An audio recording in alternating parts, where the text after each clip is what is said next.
하나님은 사랑이십니다. 사랑은 하나님의 속성이고 본질 중에 하나입니다. 그러하기에 사랑이신 하나님께서 구원받는 하나님의 자녀들이 사랑하기를 원하십니다. 하나님, 우리가 보통 하나님의 뜻이 무엇인가 묻기도 합니다. 우리 주 예수 그리스도 안에 있는 하나님의 뜻, 그렇습니다. 항상 기도하고 쉬지 말고 기도하고 범사에 감사하고 항상 기뻐하고, 이것도 하나님의 뜻 맞습니다. 그러나 정말 말씀을 통해서 우리에게 가르쳐진 하나님의 뜻은, 우리가 해야 될 행위는 바로 사랑하는 것입니다. 거듭난 하나님의 자녀가 이 땅에 살면서 하나님은 사랑하며 살기를 원하십니다. 사랑의 열매가 맺혀지기를 원하십니다. 한 율법사가 예수님을 찾아왔습니다. 선생님, 내가 무엇을 하여야 영생을 얻을 수 있겠습니까? 라고 질문했습니다. 이때 예수님께서 그 율법교사에게 오히려 질문을 합니다. 너는 성경에 어떻게 기록되어 있으며 그것을 너는 어떻게 생각하느냐? 그 율법에게 교사에게 물었습니다. 율법 교사가 대답합니다. 내 마음을 다하고 힘을 다하고 뜻을 다하여 주 너의 하나님을 사랑하라. 또한 내 이웃을 내 몸같이 사랑하라 라고 기록되어 있습니다. 예수님이 율법사가 참 지롭게 말하는 걸 보고 칭찬하셨습니다. 내가 옳도다. 너 진짜 성경 잘 알고 있구나. 맞아. 성경의 모든 내용이 사랑하라는 것이야. 그러면서 그 다음에 예수님이 하신 말씀은 일을 행하라. 네가 말한 대로 일을 행하라. 그리하면 살리라 라고 말씀하십니다. 사랑하고, 하나님 사랑하고, 이웃 사랑하고, 서로 사랑하면 너가 영생의 삶을 살리라 라고 말씀하십니다. 사랑은 성경 전체의 주제입니다. 구약의 모든 성경은 율법과 선지자로 구성되어 있습니다. 율법은 하나님이 우리에게 주신 명령이고, 선지자는 하나님이 우리에게 주신 약속입니다. 그 율법과 선지자들의 강령, 그 율법과 선지자들이 한 말씀은, 결론은 바로 사랑입니다. 그래서 사랑은 하나님의 계명이요, 하나님이 우리를 향한 명령입니다. 하나님은 오늘날 우리에게 전해진 성경을 통해서도 우리가 사랑할 것에 대해서 말씀하십니다. 예수님께서 공생의 마지막 제자들을 부르고 마지막 만찬 때 하신 말씀도, 새 계명을 너희에게 주느니 서로 사랑하라라는 것입니다. 오늘 7절 말씀은, 그러니까 사랑하는 자들아 우리가 서로 사랑하라. 사랑은 하나님께 속한 것이니 사랑하는 자마다 하나님께로부터 나서 하나님을 알고, 사랑하지 아니하는 자는 하나님을 알지 못하나니 이는 하나님은 사랑이심이라. 우리가 사랑하는 자가 하나님께서 난 자라는 겁니다. 다시 말해서 하나님의 자녀라는 것입니다. 사랑하는 자가 하나님을 안다는 것입니다. 안다는 것은 관계를 맺는다는 겁니다. 사랑을 하는 자가 하나님과 관계 맺고 살아갑니다. 이 사랑은 열매이기도 합니다. 열매라는 것은요, 저절로 맺혀지는 것입니다. 성령의 열매입니다. 예수님은 그 열매로 그 나무를 알지니라 말씀하고 있습니다. 결코 포도나무에서 엉겅퀴를, 무화과나무에서 가시떡이를 찾을 수 없습니다.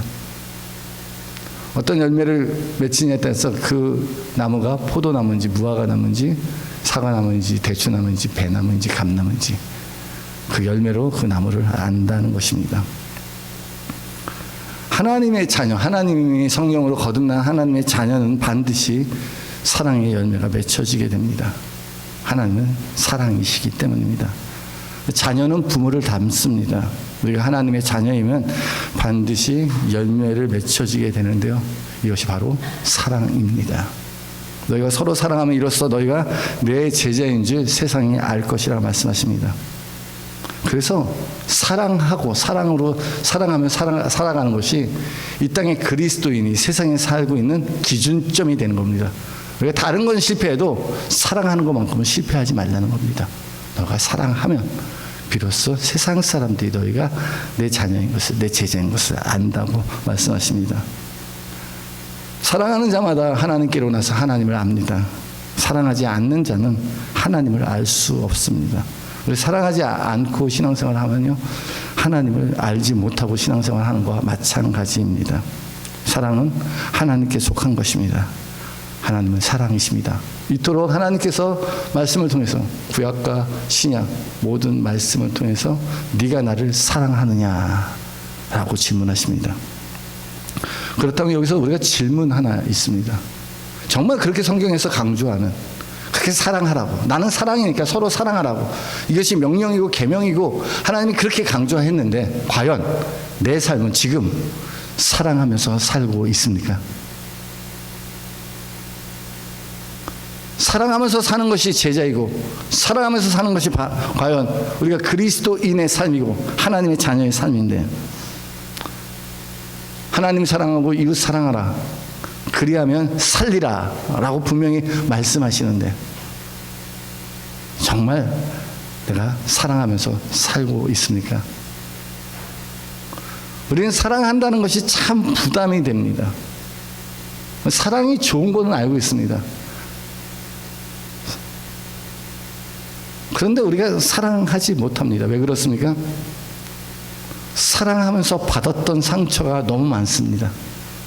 나는 사랑이라고 사랑하면서 가까이 다가갔지만 그 사랑하는 것 때문에 아픔과 고통과 슬픔과 번민과 상처들이 너무 많습니다.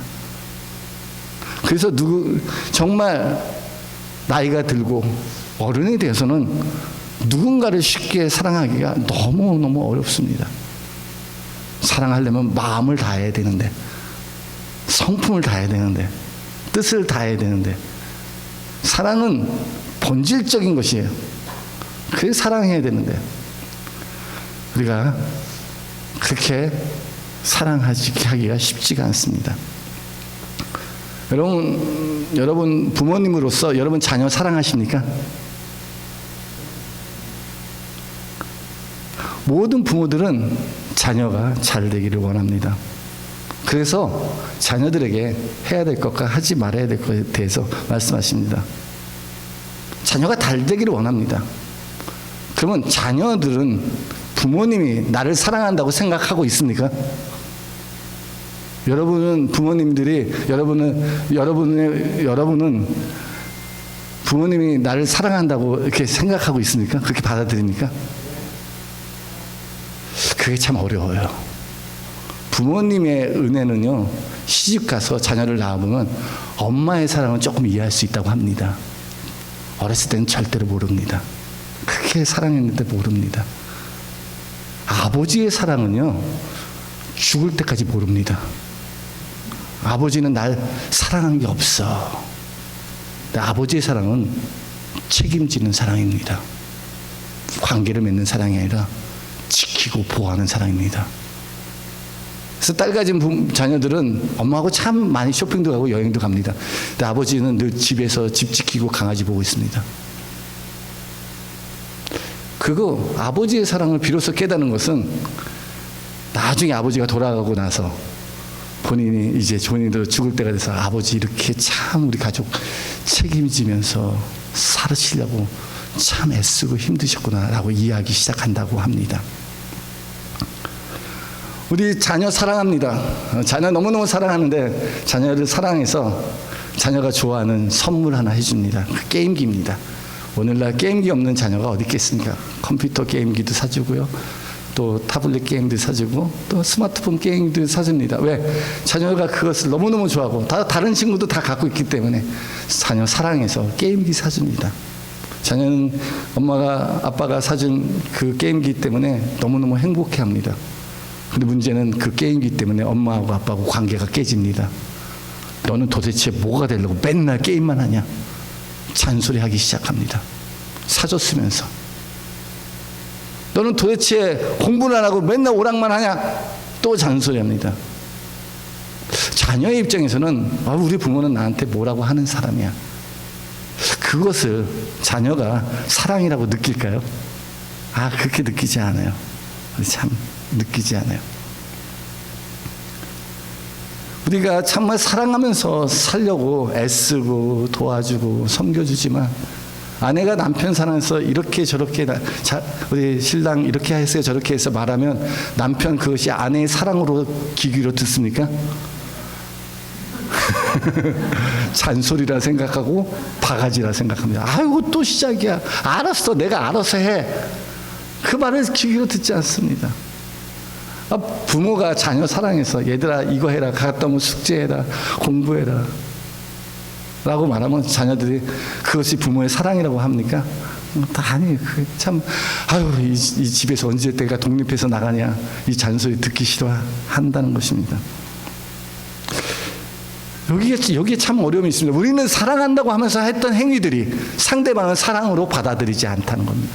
내가 사랑해서 했던 말들이 상대방은 그렇게 받아들이지 않다는 것입니다. 내가 사랑해서 한 말이에요. 사랑해서 했던 희생이에요. 사랑해서 했던 섬김이에요. 마땅히 사랑해야 될 가족과 부부와 자녀와 형제와 부모도 우리가 사랑한다고 살지만 정말 행복하게 사랑하면서 사는 가정이 얼마나 되겠습니까? 우리가 1000만 번 들어도 기분 좋은 말, 사랑해 라고 노래가 있지 않습니까? 사랑하는 것보다 더 좋은 건 없을 거야 말하지 않습니까? 그럼에도 불구하고 우리 사랑하라고 맺어진 혈연관계, 사랑하라고 맺혀진 부부관계도 참으로 사랑하기가 참 쉽지 않습니다. 하물며 생판 모르는 남들을 사랑한다는 것이 가능하겠습니까? 완전 다른데, 나하고 달라도 너무 다른데. 그래서 우리가 사랑하기 때문에 받았던 상처로 인해서 이제 더 이상 나는 사랑하지 않겠다라고 결심을 합니다. 왜 그렇습니까? 우리가 한 가지 분명히 기억해야 될 것은 사랑은 내게 속한 것입니까? 하나님께 속한 것입니까? 하나님 없이 하는 모든 사랑은 왜곡된 사랑, 끼워진 사랑, 이기적 사랑입니다. 잘못된 사랑이에요. 나는 사랑한다고 했지만 오히려 그것이 집착이 되고 내 자랑이 되고 내 의의가 되고 내 공로가 된다는 걸. 내가 이렇게 사랑하면 우리 자녀는 나를 기쁘게 받아줄 거야. 이렇게 내가 사랑하고 은혜를 베푸면 그 은혜에 기뻐하며 감사할 거야 라고 생각합니다. 우리가 어쩌면 사랑하는 것은 때로는 정치인들이 사랑하는 것과 좀 비슷할 때도 있습니다. 선거 때가 되면 지역 주민 다니면서 선물도 주고 지역의 어려운 일도 도와주고 뭔가 관심 씁니다. 근데 정말 우리는 그것을 저 사람이 참 이 지역을 사랑하고 지역 주민을 사랑한다고 생각합니까? 그 본질 깊은 것은 자기의 유익 때문입니다. 사랑은 자기의 유익을 구하지 않습니다. 근데 우리가 정말 가까운 사람을 사랑해도 참으로 이기적인 사랑을 할 때가 참 많습니다. 이렇게 사랑하면 남편이 나를 즐겁게 해줄 거야. 이렇게 내가 사랑하면 자녀가 알고 내게 나의 은혜에 고마워하고 감사할 거야. 그런데 그렇지 않아요. 오히려 아픔과 상처만 있어요. 우리는 한 가지, 하나님 없이는 우리에게는 사랑할 능력이 없다는 것입니다. 왜냐하면 사랑은 하나님께 속한 것입니다. 오직 하나님께로부터 난 자들이 사랑하고 하나님을 알 수 있습니다. 사랑은 하나님께 속한 것입니다. 그렇다면 우리가 어떻게 사랑해야 됩니까? 좀 사랑하면서 살고 싶은데, 사랑하면서 살아가고 싶은데 어떻게 사랑해야 될까요? 하나님이 우리를 어떻게 사랑했는지를 오늘 요한일서 4장에 말씀하고 있습니다. 하나님이 우리를 사랑하는 방법이 있습니다. 그것을 하나님의 사랑을 우리 가운데 나타내셨습니다. 하나님의 사랑이 우리에게 이렇게 나타난 바 되었으니, 감춰졌던 것입니다. 알 수 없었던 하나님의 사랑이 이렇게 드러냈습니다. 내가 이렇게 너희를, 이런 식으로 너희를 사랑한다라고 하나님의 사랑을 나타내셨습니다. 9절 말씀 볼까요? 하나님의 사랑이 우리에게 이렇게 나타난 바 되었으니 하나님이 자기의 독생자를 세상에 보내시면 그로 말미암아 우리를 살리려 하심이라. 하나님의 사랑이 나타냈는데 하나님이 우리를 사랑해서 독생자를 보내시고 그 결과 우리가 무엇을 얻게 됩니까? 그로 말미암아 우리를 살리려 하심이라. 하나님의 사랑은 우리를 살리시는 사랑입니다. 하나님이 우리를 살리십니다. 하나님의 사랑은 예수 그리스도 독생자를 보내서 우리를 살리려는 것입니다. 우리를 살리셔요. 우리를 살리셨다. 하나님이 우리를 살리심이라. 살리셨다라는 것은 하나님의 사랑이 나타나기 이전에 우리의 모습은 어떤 모습일까요? 죽었다는 겁니다. 허물과 죄로 죽었다는 것입니다. 긍휼에 풍성하신 하나님이 그 큰 사랑으로 인하여 우리를 사랑하사 허물과 죄로 죽었던 우리를 그리스도와 함께 살리셨느니라. 믿습니까? 우리를 살리시는 것이 하나님의 우선순위였습니다. 우리를 살리십니다. 하나님이 우리를 사랑하기 전까지는 우리는 아무것도 할 수 없는 죽은 자입니다. 여러분, 죽은 자는 말이 없다라는 말 들어보셨습니까?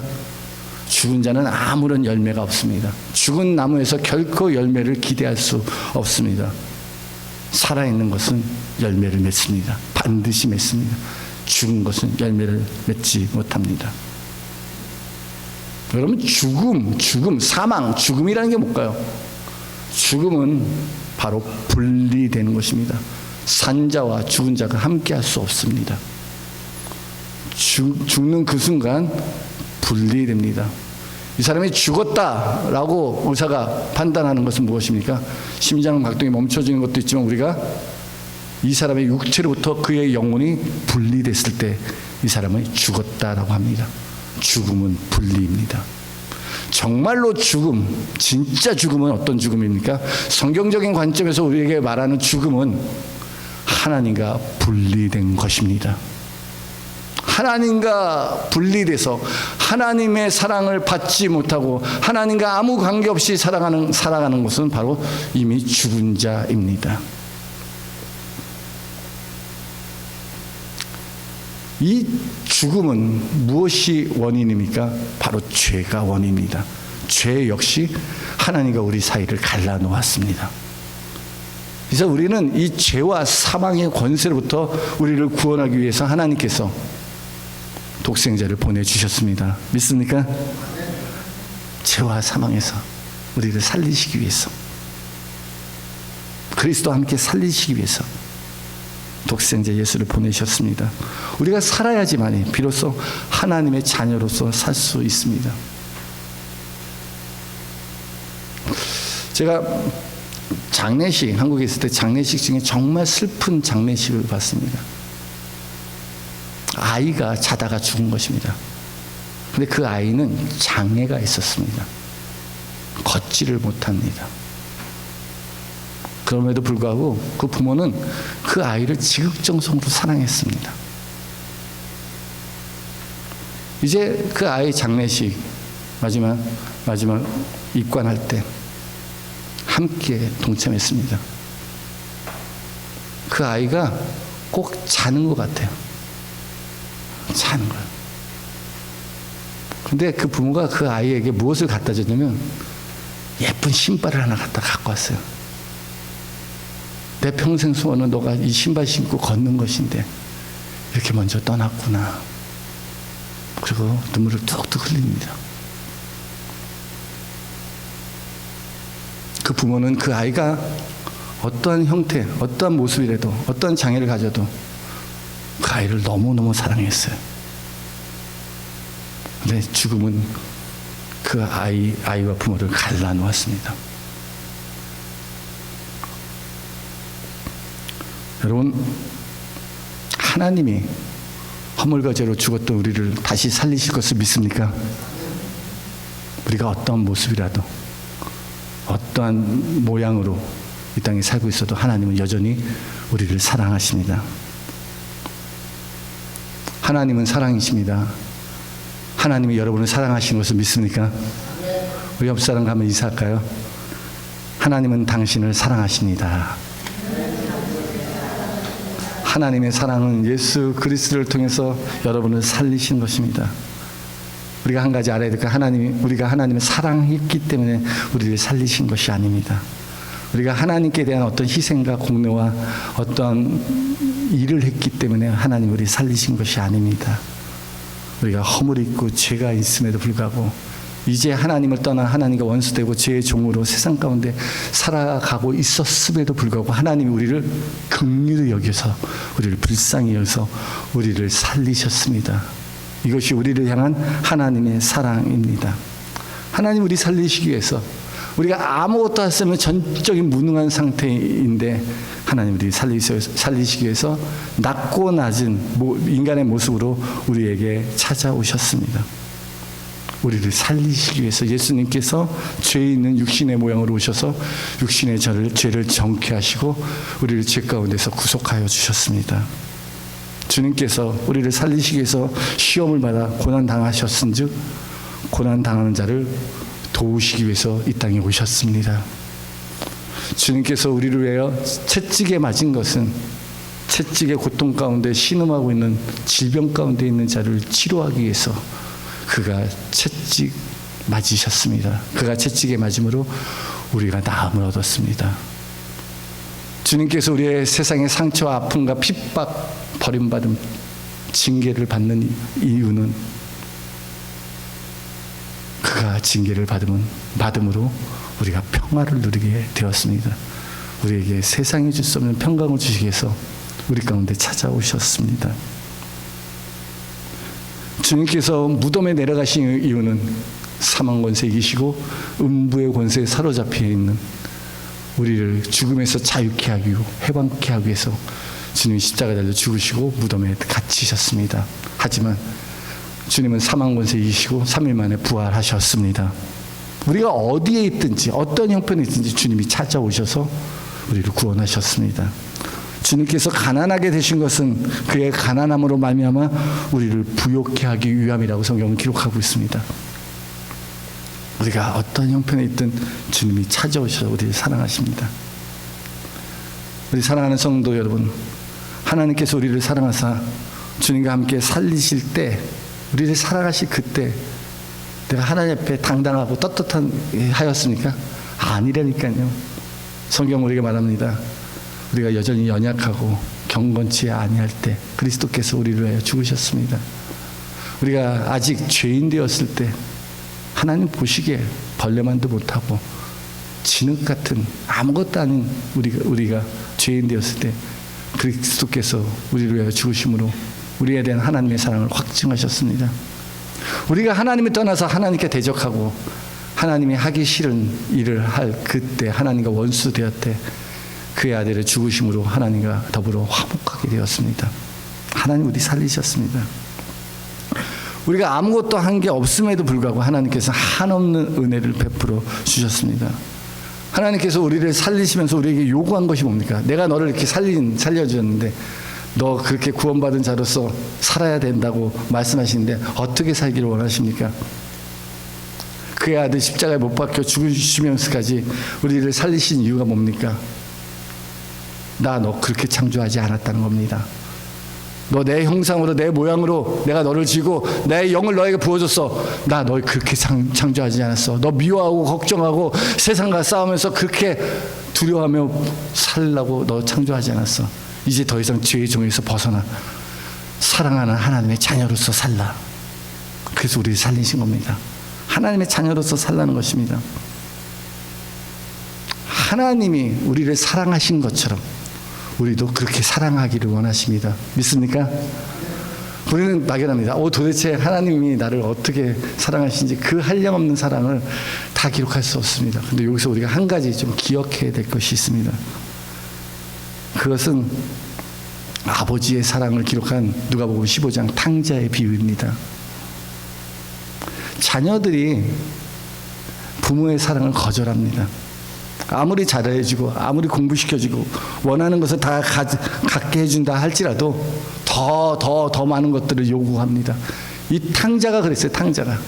이 둘째 아들 탕자가 있는데 아버지가 모든 걸 다 해줬어요. 야, 너 필요한 거 뭐야? 내가 사주고 다 해줬어요. 그런데 이 둘째 탕자는 아버지 내게 더 많은 것을 주세요. 더 많은 것을 주세요. 그래서 그 아들이 아버지에게 마지막에 무엇을 요구합니까? 아버지 내게 상속할 유산을 주세요. 이거 내 목 아닙니까? 이 유산을 내게 주세요. 이 유산은 아버지가 그동안 피땀 흘려 벌어놓았던 모든 것입니다. 가문을 위해서 자녀를 위해서 남겨질 그런 유산입니다. 근데 이 유산은 언제 자녀들에게 물려주죠? 죽을 때 물려주는 겁니다. 근데 유산을 죽기도 전에 미리 상속해 달라는 겁니다. 아버지 죽어도 상관없어요. 아버지 지금까지 많은 걸 해줬지만 이제 아버지의 유산까지도 다 주세요. 그래야지 아버지가 날 사랑하는지 알 것입니다. 그 아버지는 탕자에게 유산을 줍니까 안 줍니까? 줍니다. 그 둘째 아들에게 아낌없이 줍니다. 평생을 일궈냈던 전닭과 가축과 재산들을 다 유산을 상속해 줍니다. 그런데 이 탕자가 아버지가 그렇게 유산을 다 상속해 줬는데 그 아버지의 사랑에 감동을 받습니까? 야, 아버지 이렇게 나에게 유산을 상속해 주니 얼마나 고맙습니까? 그동안 아버지 피땀 흘려 벌었던 것을 나에게 이렇게 자녀로서 이 유산을 상속해 주니 너무 감사합니다라고 그 은혜에 감사합니까? 안 그래요. 참 놀라워요. 우리가 아무리 모든 것을 다 내어주고 사랑한다고 해도 자녀들은 그거 모릅니다. 몰라요. 하나님께서 자기 아들을 아끼지 않고 우리에게 모든 것을 다 주고 하늘나라를 상속해 줘도 우리는 여전히 하나님의 사랑을 깨닫지 못하고 있어요. 하나님 더 주세요. 지금까지 은혜로 살았지만 저 사람이 받은 은혜 나도 주세요. 지금까지 복 주셨지만 저 사람이 준 복 나도 주세요. 늘 비교합니다. 하나님 자비하십니다. 긍휼하십니다. 그래서 또 줍니다. 그래 너가 달라면 내가 주겠다. 하나님의 한량없는 은혜로 복을 주시고 모든 것을 다 주셔도 그 자녀가 그것을 알까요? 몰라요. 꼭 탕자 같아요. 우리가 탕자 같아요. 하나님 주신 거 다 떠나서 가지고서 어떻게 합니까? 사업합니까? 아니에요. 그거 다 몰고 먼 나라에 가서 아버지를 떠나 먼 나라에 가서 허랑방탕하게 사는 겁니다. 가진 것을 다 허비해버립니다. 이 탕자가 언제 하나님의 사랑을 깨달았습니까? 언제 아버지의 사랑을 깨닫습니까? 모든 것을 아낌없이 유산까지 상속해 줄 때 그때 아버지 정말 나를 사랑하는구나 깨닫습니까? 그때 깨닫지 못합니다. 저 먼 나라에서 고생을 하고 돼지를 키우는데 돼지 열매조차 주는 자가 없어서 굶어 죽게 되었습니다. 그때 깨달았습니다. 내 아버지 집에는 품꾼도 먹을 것이 많은데 이제 내 아버지의 자녀라 일컬음을 받지 못하리라. 내가 하늘과 아버지의 죄를 범했으며 이제 자녀가 아닌 종으로서 아버지 앞에 내 삶을 부탁드리자. 그리고 완전 거지도 이런 상거지가 없습니다. 고향으로 돌아갑니다. 방에서 돌아갑니다. 자기에게는 한 것이 있어요. 그래서 얼마나 많이 부끄럽고 또 동네 사람들의 손가락질도 생각이 납니다. 저 탕자, 저 불효자식 이런 거 저런 거 감수하면서 갑니다. 아버지가 자기를 혼낼 것도 생각하면서 두려운 마음으로 갑니다. 동네까지 여기까지 다 갔는데 아무도 그 탕자를 알아보는 사람이 없어요. 그만큼 물골이 처참하였습니다. 누구만 알아보죠? 아버지만 알아봐요. 아버지 기다렸어요. 그 탕자 기다렸어요. 그리고 아들이 오는 걸 보고 달려가서 얼싸안고 그 얼굴에 입을 맞추고 죽었던 아들이 다시 살았다. 너무 기뻐서 잔치해주고 아들의 지위를 다시 회복시켜 주었습니다. 저는 탕자가 진짜 아버지의 사랑을 깨달을 때가 바로 그 순간 아닐까. 무조건적으로 자기 아들로 감싸주고 너 어떤 짓을 했든 내가 묻지도 따지지도 않겠다. 너 왜 내 돈 갖고 가서 기르냐? 너 지금까지 어떻게 살았냐? 라고 말하지 않고 너 왔다. 너는 누가 뭐래도 내 자녀야. 누가 뭐래도 내 아들이야. 내가 너를 얼마나 사랑하는 줄 아냐? 잘 왔다. 우리의 있는 모습 그대로 받아주시는 하나님 아버지의 사랑. 그 사랑을 믿습니까? 우리 아무것도 아닌데 하나님께서 우리 사랑합니다. 우리는 늘 합니다. 우리 자녀들이 우리 부모들한테 뭐라고 얘기해요? 더 사랑해 주세요. 더 많이 했지만 많이 사랑했지만 더 사랑해 주세요. 그러다가 100가지를 잘해주고 한 가지 잘못해주면 그렇게 말합니다. 엄마 아빠가 나한테 해준 게 뭐 있어? 라고 또 대들기 시작합니다. 한 가지 못 해줬는데. 그래서 엄마 아빠의 사랑을 인정하지 않습니다. 근데 그게 꼭 우리의 신앙과도 같습니다. 하나님께서 많은 복을 주고 많은 은혜를 줬지만 하나님께서 내게 해준 게 뭐 있어요? 라고 말한다는 것입니다. 죽을 만큼 사랑하는 아버지의 사랑을 아십니까? 우리를 다시 살리신 이유는 뭘까요? 우리와 사랑의 교제를 하고 싶어서입니다. 내가 너를 창조할 때 나와 사랑하기 위해서 창조했다는 겁니다. 이것이 바로 하나님의 창조의 목적입니다. 우리는 하나님과 사랑하면서 살아가도록 지음을 받았습니다. 10절 말씀 볼까요? 사랑은 여기 있으니 우리가 하나님을 사랑한 것이 아니요 하나님이 우리를 사랑하사 우리 죄를 속하기 위하여 화목제물로 그 아들을 보내셨습니다. 사랑이 여기 있습니다. 우리를 살리시고 하나님의 자녀로서 자격을 주시기 위해서 우리 주 예수 그리스도께서 십자가 못 박혀 죽으시고 화목제물이 되셨습니다. 예수님이 십자가에 죽으신 그 대상이 누굽니까? 의인입니까? 아니에요. 죄인입니다. 그래서 십자가의 은혜가 너무 소중합니다. 우리가 아무리 죄인이라 할지라도 우리를 사랑하신 그 큰 사랑으로 우리의 죄와 허물을 들춰내지 않고 그 아들을 통해서 대속해 주셨습니다. 그 피로 우리의 허물을 다 덮어주었어요. 우리를 정죄하지도 않겠다. 내가 너를 고발하지도 않겠다. 내가 너를 사랑한다. 우리를 사랑하신 이 하나님의 사랑에서 누가 끊을 수 있겠냐?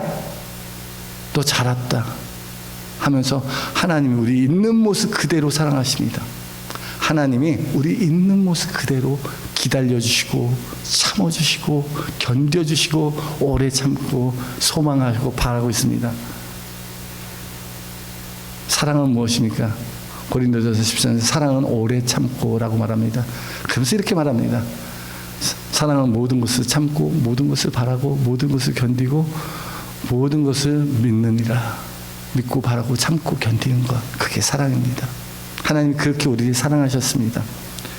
그렇게 우리가 하나님이 우리를 사랑한 것처럼 우리도 참고 바라고 견디고 믿어주면서 기다려주는 것, 그것이 우리의 사랑의 시작입니다. 내가 뭔가 관계가 있어서 내가 뭔가 알아서 나한테 잘해줄 거라고 기대감 때문에 사랑하는 것이 아니라 하나님이 나를 사랑하는 것처럼 아무것도 아닌 나를 사랑하는 것처럼 우리도 하나님이 나를 사랑하는 것이 우리가 서로 사랑하는 것이 마땅하다고 말씀하고 있습니다. 11절 보니까 사랑하는 자들은 하나님이 이같이 우리를 사랑하셨은즉 우리가 서로 사랑하는 것이 마땅하다. 여러분, 우리에게는 사랑할 능력이 없습니다. 그런데요, 하나님의 긍휼과 은혜와 사랑이 내 마음에 차고 넘치면요, 나도 하나님께서 나를 사랑하신 것처럼 그 사랑 때문에 내 이웃을 사랑할 수 있는 것입니다. 하나님이 나 사랑해 주셔야 돼. 먼저 하나님이 나 사랑해야 돼. 우리가 하나님을 사랑하는 게 아니라 하나님이 먼저 나를 사랑해 주셨어요. 그래서 우리가 신앙생활할 때 뭐 사랑하려고 애쓰는 것보다는 하나님의 사랑을 받으려고 애쓰시기 바랍니다. 그래서 이렇게 해야 돼. 하나님이 나를 사랑하지 않으면 난 사랑할 수 없습니다. 인정하세요. 하나님이 나를 먼저 사랑하셨습니다. 하나님이 그 사랑에 감동되지 않으면 내가 사랑할 수 없습니다. 하나님 사랑으로 채워주옵소서. 그렇게 살아가는 우리 성도가 되기를 주님의 이름으로 축원합니다.